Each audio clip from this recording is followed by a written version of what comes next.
Ladies and gentlemen, welcome back to the reaction video. Today we're going to be checking out TierZoo, the crustacean tier list. Now, a bit about myself. If you guys haven't watched my previous TierZoo reactions, in college I studied animal care and zoology, so I do know a little bit about some animals. So, the crustacean tier list. What we consider a crustacean, guys, we know it's crabs, lobsters, and clearly the mantis shrimp. Now, little known fact about the mantis shrimp, guys, I already know who's in first place, and it is the mantis shrimp, because they're ridiculous. They can punch and cause. I'm pretty sure they punch so fast that they can break through glass in aquariums. So that is just ridiculous. Some little shrimp in the ocean can do that, and they can also see like way more better than we can. So yeah, crustaceans. I'm excited to get into this. I have a fish tank in my living room, and I really wanted to get crabs and put them in there, but I can't because I've got axolotls, and obviously that'd be stupid of me if I did that. So, without further ado, guys, let's get straight into the crustacean tier list by TierZoo. We love TierZoo. Subscribe to TierZoo. Subscribe to me. Like, comment, all that lovely stuff. Let's get to the reaction. This is a 20-minute long video, so I'm going to try and speak as little as possible because we don't want to be here for about 3 hours. So, let's go. TierZoo, the crustacean tier list. Also, disclaimer, guys, they usually use clips that some people may find not easy to watch, but this is the real life. This is what happens in the ocean. So, grow up. Let's watch it.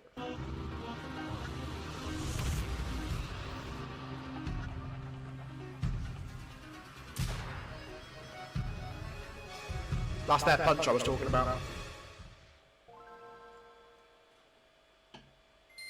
Crustaceans are some of the most Fucking hell. This has been in my mini fridge for a little bit too long, I think. It's turned into like a fucking slushy. Enjoyable. In the entire game.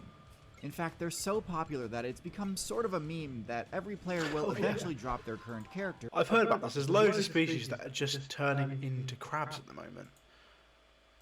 In fact, they're so popular that it's become sort of a meme that every player will eventually drop their current character and switch to being a crab main. But just how competitively viable are crustaceans really? Which unique abilities does the crustacean class make use of that enabled them to become such a resilient force across so many of the game's expansions and balance patches? And are they actually an optimal build choice in the current meta? Or are they just an easy to pilot, low skill character? We'll discuss all this and more. Obviously, I think it's fair to say that intelligence is probably on the lower end for most of the species. Or as we rank the most notable builds on the crustacean Should I say builds, I mean? This video was sponsored by GiveWell. Before we get into the tier list, let's first discuss the crustacean faction's general game strategy, and the key abilities they use to accomplish it. Crustaceans are part of the larger faction of arthropods, and so crustaceans inherit all of the main perks of the arthropod class. The most important one, of course, is their exoskeletal armor, which provides a huge defense boost, given that most crustaceans have to contend with some of the most dangerous builds in the game. Man, that crustacean is pretty ballsy to be going against the long-billed curlew. No clue what kind of bird that is. It kind of looks a bit like a kiwi, but yeah, the crab has got some balls on it. This extra protection is crucial to their viability. Their carapace, which is the thickest, sturdiest, and most important link in their armor, can block attacks from seabird beaks, fish jaws, and many of the other threats common in aquatic environments. It does, however, have the same weakness as all exoskeleton-type builds, which is that their defense drops drastically for a short time when leveling up. If their armor ever does fail them, this doesn't immediately mean game over. See, by no means am I like some kind of animal activist. We eat animals. We have to eat animals. It's part of our diet. But I don't think I could stomach buying a live animal from a shop. Bring them to me dead and cut up. That's how I like them. Dead and cut up, not alive. See, that's where I kind of draw the line. But yeah, by no means am I like some kind of vegan nut. I eat plenty of meat and I'm not ashamed of it. But yeah. Fuck buying a live animal in a shop and eating it. Stat drops drastically for a short time when leveling up. If their armor ever does fail them, this doesn't immediately mean game over.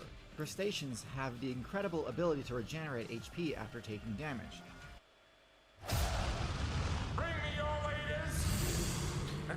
Just a side note on this advert, I want to go see this film and it's unskippable, so we're going to watch the trailer together. I will be going to the cinemas to see this.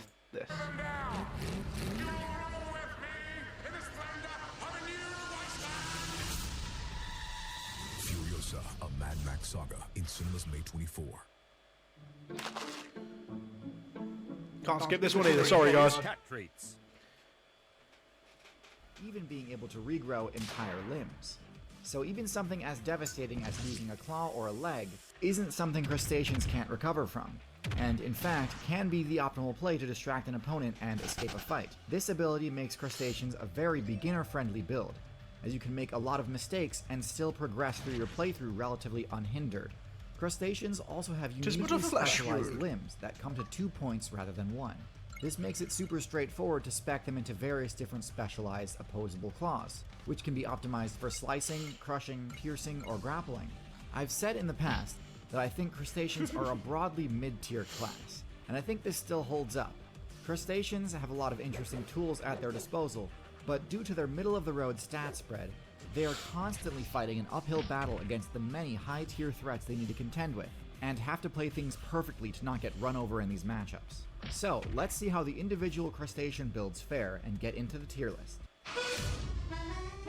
A barnacle. Starting us off in F tier, we have the barnacle. So barnacle, what do I think of the barnacles? I guess they're kind of an AFK class, passive. They, as far as I'm aware, they just latch onto things and feed that. I don't know much about barnacles, so let's do some learning. Cool. The barnacle is a crustacean build with an almost completely AFK strategy. As a barnacle larva, you find a spot and then attach to it and filter feed for the rest of your playthrough. Now, I'm not dunking on players who enjoy idle games. I'm a fan myself. However, this strategy does have some major flaws. Despite the fact that barnacles have the highest defense stat of any crustacean, the survivability of a barnacle is entirely contingent on their choice of parking space. Barnacles can attach to just about any surface, from ship holes to cement walls, to whales and even other crustaceans. Choosing a spot on a non-living... I don't know why, but like a couple of months ago, on TikTok, I kept getting videos of fishermen removing barnacles from different crustaceans that they've obviously fished for. And for whatever reason, it's just one of the most satisfying videos I've ever seen. Yeah, it was really like disgusting, but it was really satisfying to watch. Surface leaves the barnacle vulnerable to predators. As high as their defense stat may be, there are plenty of builds that are willing to invest in anti-shell defense abilities, like the acidic attacks of the starfish or the drilling attacks of the whelk snail, neither of which are uncommon on the reefs and coastlines that barnacles call home. But if they opt for a living host, which is easier said than done by the way, then their survivability is completely tied to the survival of their host, a tenuous gambit in a metagame as hostile as the ocean server. Whales are a pretty safe choice, but opportunities to secure real estate on a whale are few and far between. Much more likely you'll need to settle for property on the shell of another crustacean, which, as we'll see later on this list, is quite a gamble. It's so disgusting, but so satisfying to my brain. Whales are a pretty safe choice, but opportunities to secure real estate on a whale are few and far between. Much more likely you'll need to settle for property on the shell of another crustacean, which, as we'll see later on this list, is quite a gamble. Personally, I'd say if you want to play a mostly AFK marine build, opt for the scallop, as you'll still get to chill and filter feed most of the time, but can still escape if need be. It always catches me off guard when they actually move. They don't look like they should be able to move. Also in F tier, we have the shrimp. Now, shrimp are a super diverse group with a ton of interesting strategies, but in general, shrimp make very poor use of the crustacean build's unique abilities. Broadly speaking, shrimp have weak legs, no eye stalks. Shrimp, if you're looking to run a fish tank, make excellent cleaners, so invest in shrimp. And small claws. No eye stalks might seem trivial, but eye stalks are actually a pretty useful ability, allowing a player to take cover in the sand or under the seabed, while still remaining vigilant. Shrimp rely heavily on that same strategy, but because they cannot surveil their surroundings while hiding, a clever predator can easily just wait until they resurface and pick them off. Attacking a shrimp is also a lot less risky than attacking most crustaceans, as their damage-dealing abilities are far worse than the rest of the faction. The shrimp's scaled-down appendages are a trade-off meant to buff its mobility. Just doing some exercise at the gym. Shorter, flatter legs that increase their aquatic movement speed in a way somewhat reminiscent of a fish's pelvic fins. This is a neat idea that means shrimp can freely swim rather than walking along the ocean floor. But in practice, this kind of just meant that shrimp ended up as the seahorses of the crustacean faction. That's embarrassing. A tankier but slower moving swimmer that can't adequately defend itself or evade attacks, so it gets bullied by every other nearby player. Yeah, if you get bullied by a seahorse, you're doing something wrong.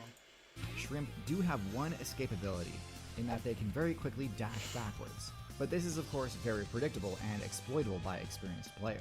Now, it's important to note that while they may not have the best stats, crafty shrimp mains have been able to reach some level of viability in the meta, either by speccing into debuff cleansing abilities and playing as a predator support class, or by abusing a quirk of the game engine, which allows...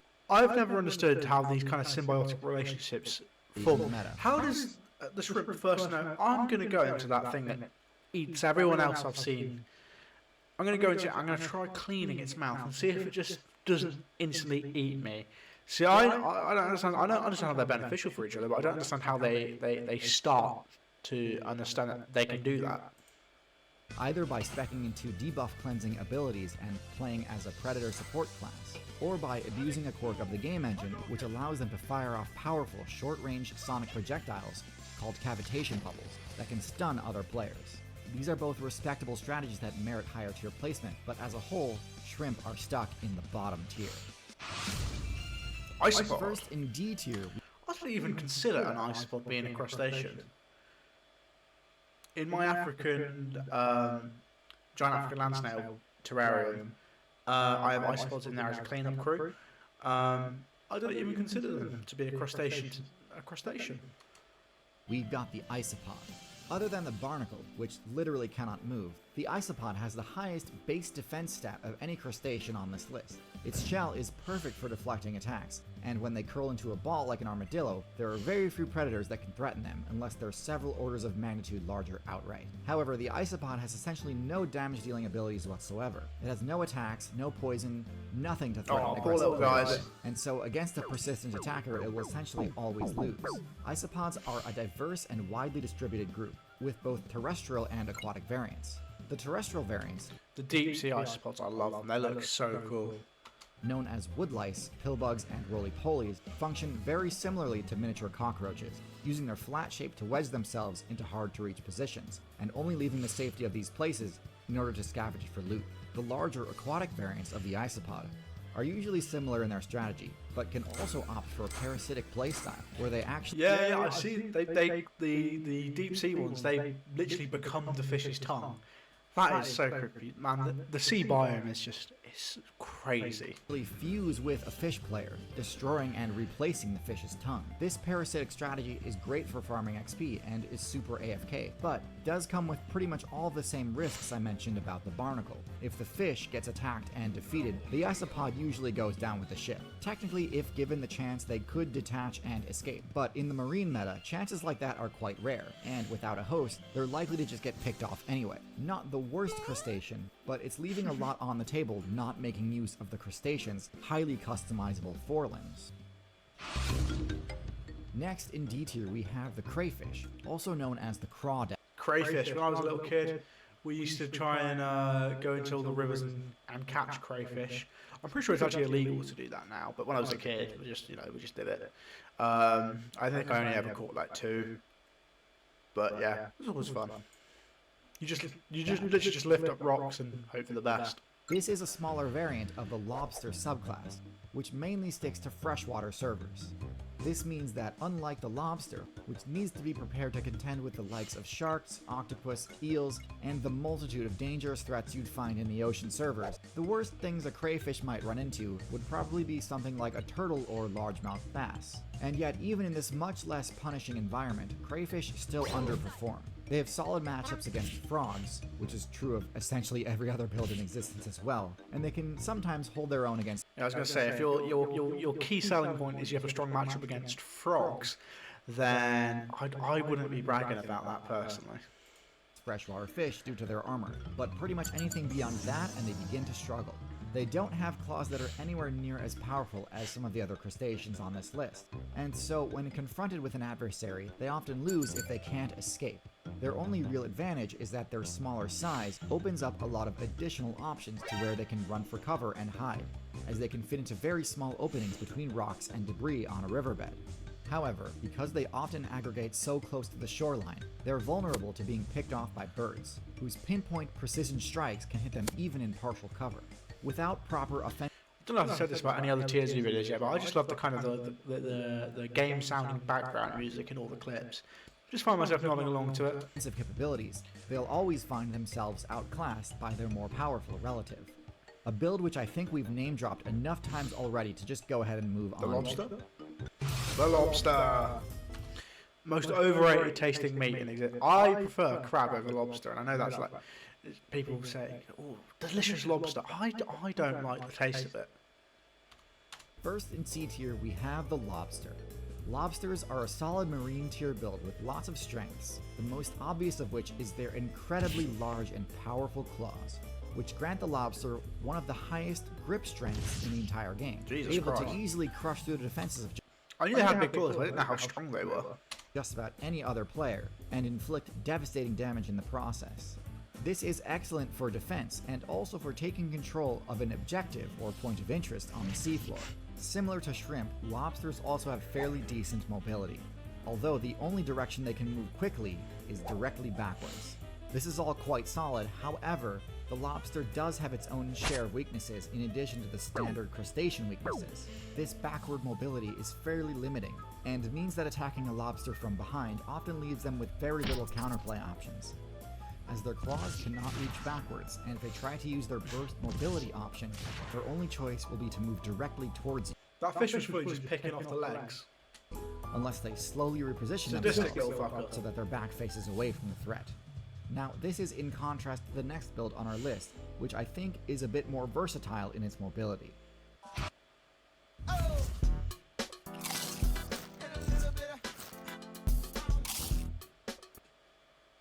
No me hables de ese amor. Moving on. True crabs. Here we finally arrive What makes a crab true and what makes a crab not true? at the crab build, the poster child for the crustacean class and one of the most reliable and consistent mid-tiers in the entire game. Crab claws are extremely customizable, able to be optimized for whatever best suits the current meta. Some spec into smaller, more precise claws that enable to capture small prey more easily.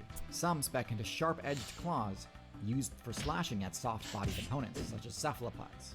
And some opt for pointed claws, perfect for jabbing at pesky fish who can't mind their business. However, the thing that really sets crabs apart from other crustaceans is that they've opted not to spec into the pleon trait. The pleon is the rear abdomen seen on most other crustaceans we've discussed so far. It's the tail part which allows shrimp and lobsters to use that special burst mobility option. The trade-off. What I love about TierZoo as well is it's genuinely just educational. At the end of the day, it's delivered in a fun, like wacky format, but the message is it's educating you about various things, various animals. So if you're someone that struggles in the maybe conventional education methods, this is just a perfect delivery form for it. Though, is that the pleon vastly increases their hurt box and functions as a weak point. In order to have the flexibility required to give them that quick movement, it can't be as heavily armored as the rest of them. So, while crayfish, shrimp, and lobsters fold pretty quickly when being attacked from behind, crabs can usually just shrug it off. However, just because they can't dash backward instantly like other crustaceans can, doesn't mean crabs are immobile. Instead, crabs focus on lateral mobility, which turns out is often much more useful for dodging attacks. They can quickly swim or dash to the left or right when needed, and although this might not be as impressive as the lobster's dash, it's still often enough to save their life anyway. Now, I don't want to give you the impression that I think crabs are at all overpowered. They still get bodied plenty, especially by builds that spec into high intelligence. But the strategy that goes into optimizing your character's hurt box. How did the crab get in this situation? How did he get in this situation? He don't stand a chance. is not something I think we should overlook, as that actually is a pretty high level play. First, Hermit crab. Okay. Now we're talking. in B tier, we have the hermit crab. Now, unlike basic crabs, hermit crabs do have a pleon, which they need to protect by scavenging and equipping the shell of a defeated snail player. Technically, this means they aren't true crabs, but what really matters is that this ability is busted. It allows them to match the defense stat of the barnacle while retaining their ability to move. And on top of all that, the shells themselves can be augmented with extra perks, courtesy of sea anemone players. And using this combo, hermit crabs can add a toxic sting to their defense too. Oh, I that's won't cool. spend too much time on hermit crabs because I've already got a full video about them. But just understand that they've turned the main weakness of There's a full video on hermit crabs. Oh, we're gonna be reacting to that at some point, guys. the false crab crustaceans into a major strength. The largest variant of the hermit crab, the coconut crab, can actually reach such giant sizes. Coconut crabs can climb trees, and I'm pretty sure it's speculated that coconut crabs have got potentially 8 Amelia Earhart's body, you know, the missing pilot. That it surpasses the need for a protective shell, since there's essentially nothing that's able to threaten it. And by dropping the heavy shell, they gain the ability to climb, which can allow them to even turn the tables on bird mains, which normally have an oppressive matchup against crustaceans. The Next in B tier we have the copepod. Never heard of this one before. Now, this may seem like a weird inclusion on Oh, it looks like it's a microscopic one. Okay. this tier list, as I usually don't discuss builds from the microbe weight class, but copepods really do deserve a mention, as they pretty much have the entire zooplankton metagame on lock. They're one of the most numerous builds in the entire game, and can survive almost anywhere due to a multitude of elemental resistances. They're almost like water bears in a way, except in addition to being quite durable, they're also easily the most mobile of all plankton builds. Most other Oh, didn't mean to mute it. What I was going to say before I accidentally paused it is, let me go back to him. A water bear is absolutely broken animal. They can survive in space for like quite a long period, right? And they can just self-sustain themselves for ages. It's just a broken animal. Except in addition to being quite durable, they're also easily the most mobile of all plankton builds. Most other zooplankton only start out in that weight class, using their microscopic size to avoid detection from larger predators. However, as they level up, they increase in size and phase out of the planktonic metagame entirely. However, while in their planktonic stage, they're usually not super competitive, as they've spent all of their evolution points on abilities that they only unlock later on. Copepods, on the other hand, are fully optimized to max out their viability against other zooplankton, and thus completely dominate the meta in that space. They're not completely invincible, of course, and do often get taken down by colonial microbes, such as the Portuguese man-o-war and its relatives. But among free-roaming zooplankton, copepods reign pretty much uncontested in their niche. This is especially problematic for human mains, because copepods also ally with Vibrio bacteria to gain the bioluminescence ability, but can also transmit the deadly disease cholera. Oh, damn. And There we go, the mantis shrimp. Let's talk about this bad boy, top of the tier, I'm imagining. at the top of our list, There we in go. A tier, we have the mantis shrimp. The mantis shrimp is famously one of the most stacked builds the game has ever seen, at least when it comes to offense. Instead of the standard crustacean grappling claws, mantis shrimp opts for either raptorial blades or bludgeoning clubs, which they can swing with truly unparalleled strength. These attacks deal devastating damage to any player unlucky enough to be caught on the receiving end, and in many cases these attacks result in a one-hit kill. Now, the mantis shrimp has a lot of hype and attention surrounding it, with a lot of players decrying the mantis shrimp as OP and broken and so on. The hype around its power stat is absolutely deserved. However, we can't forget that this build has a body plan roughly similar to the build that I've rated second lowest on this tier list. Their large, less heavily armored pleon sticks out quite far from their carapace, which So they maxed out their offense and forgot to put anything to defense. Okay, I was unaware of that. can leave them vulnerable to ambush attacks, just like a regular shrimp or lobster, which is not an uncommon occurrence given their lack of camouflage. In addition, their small fins and small legs don't exactly translate to a high mobility. That's their stat. So what we got? We got kind of midway through. For a crustacean, I would say that's quite high intelligence. Power, obviously, where it needs to be. Defense is. See, they're saying the defense is quite low. Oh no, they were saying mobility was poor, which is lower, and the HP and stealth. Yeah. Okay. But power, ridiculous. Which is why, despite the fact that they're packing incredible heat, mantis shrimp usually only hunt the absolute slowest of prey: clams, scallops, and snails. This isn't a bad thing at all. In fact, I think the existence of a proper tank buster build is healthy for the overall metagame. But I do think the power of the mantis shrimp gets exaggerated a lot on forums and discussion boards. Abilities like being able to see color and polarize light in a unique way, or the bonus sonic damage effect their punches create, these are fun little quirks, but I don't think they significantly affect the mantis shrimp's place on the tier list. Give them running legs and the So what's gonna be S tier then, guys? ability to breathe on dry land, and we'd probably need to start discussing a ban though. Overall, I think crustaceans are in a solid spot in the current meta. Not overpowered, but not to be underestimated either. Crustaceans and insects are closely related, and are the most successful factions within the arthropod class. So it's only natural that they'd constantly be compared against each other. Insects are far more dominant on land, whereas crustaceans reign supreme in the water. Though they're similar in many ways, insects have a lot of unique abilities that crustaceans I don't think we're going to get an S tier. I think A tier as high as it goes. Okay. Mantis shrimp, you didn't quite make the cut then. Sorry. do not, such as venom, eusociality, and most importantly, flight. Meanwhile, most of the important abilities we see in crustaceans are also found in the insect faction. Sturdy defensive armor, the ability to equip shells of defeated tanks, quick burst mobility, regenerating limbs. These are all things insects can do too. I will give credit where it's due though. Crustaceans do have an edge when it comes to that regen perk I mentioned. Insects can regenerate every time they molt, but insects actually stop molting once they reach their level cap, and can no longer regenerate after that.